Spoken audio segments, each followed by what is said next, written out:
I want to bring in now Jordan Miller. He's a reporter at Jordan Miller News and has been covering the train derailment in East Palestine since the beginning. Jordan, thank you. Welcome back to the program.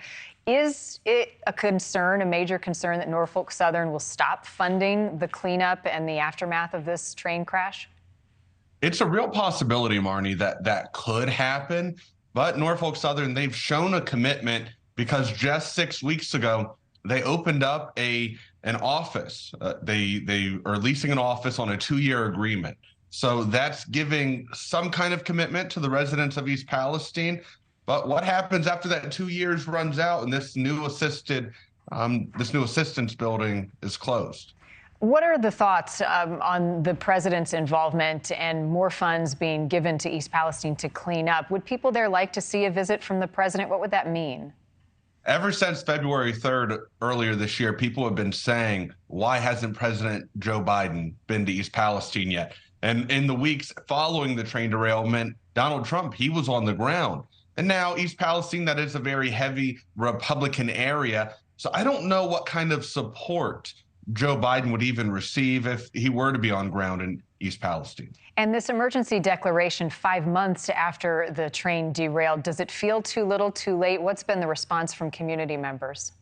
A lot of people are saying that it shouldn't have taken 5 months for Governor Mike DeWine to reach out to President Biden to try to declare this a presidential major disaster.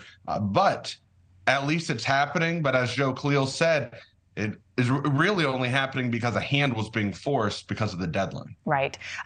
About what is happening on the ground right now with the cleanup and the investigation, what you've seen with your own eyes, what people out there are witnessing.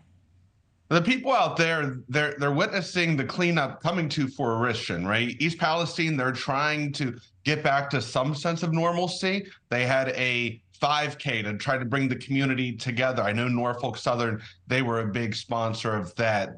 Jerome Bettis, former NFL running back, he was on ground there as well. They're trying their best to get back to normalcy.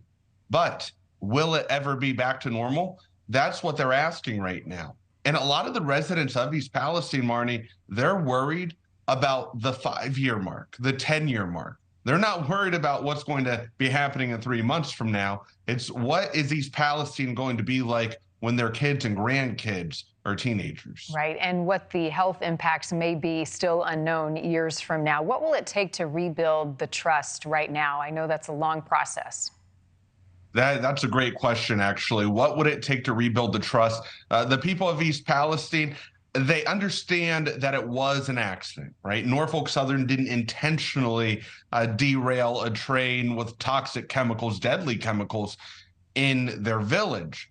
But they want to know, moving forward, what is coming through our town? Is it always toxic chemicals? Is it always these nasty, deadly chemicals aboard? Or are there other things that are coming through East Palestine? One thing, if you don't mind, if we go back to the NTSB hearing, Keith Drabick, the East Palestine fire chief, he said it'd be nice to know what's on every single train that comes through our town. But we have a train on average that comes through East Palestine every 9 minutes, every day for every 9 minutes.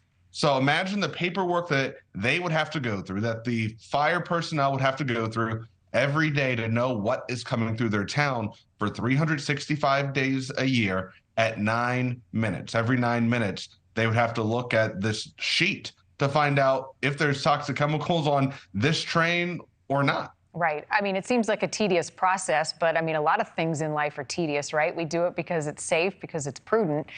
You got to get it done. I'm curious, this lawsuit where Norfolk Southern is suing some of their suppliers, what more can you share about that? And are they passing the buck? Are they pointing the finger? Or is it just sharing the responsibility of those involved? I think that it's a little bit of both, right? They know that they're responsible for what happened, but also, was there another hand in the reason that the train cars derailed? That's what people are asking right now in East Palestine, and Norfolk Southern suing some of the train cars operators. That's the big concern right now with the residents of East Palestine, because East Palestine residents, they feel as though Norfolk Southern, for the last at least 2 or 3 months, has taken responsibility. But are they starting to pivot right now and blame other people? Thank you for watching. Go to newsnationnow.com to find NewsNation on your television provider. And don't forget to click the red subscribe button below to get more of NewsNation's fact-driven, unbiased coverage.